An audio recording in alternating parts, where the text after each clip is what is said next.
বিশ্বনবীর চাচা হামজা ইবনে Abdul Muttalib Omar ফারুককে দেখে বিশ্বনবীর কাছে দৌড়ে আসলেন।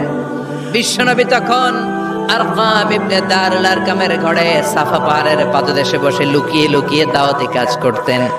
ভাতিজার কাছে এসে বললেন, ও নবী, আমার ভাতিজা ওমরে ফারুক তোমারে মারার জন্য নাঙ্গা তরোয়ার নিয়ে চলে আসছে, তুমি পালিয়ে যাও, আমরাও পালাই।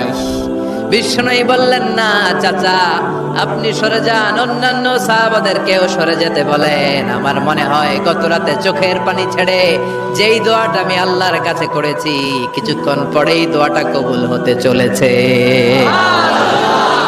ওমর ফারুক আসলেন, তলোয়ারকে আছাড় মেরে বললেন, আশহাদু আন্নাকা রাসূলুল্লাহ, আশহাদু আল্লা ইলাহা ইল্লাল্লাহ ওয়া আন্নাকা মুহাম্মদ রাসূলুল্লাহ। ওমর ফারুক এসে বললেন, নবী, আমি সাক্ষ্য দিলাম আল্লাহ ছাড়া কোনো ইলাহা নাই।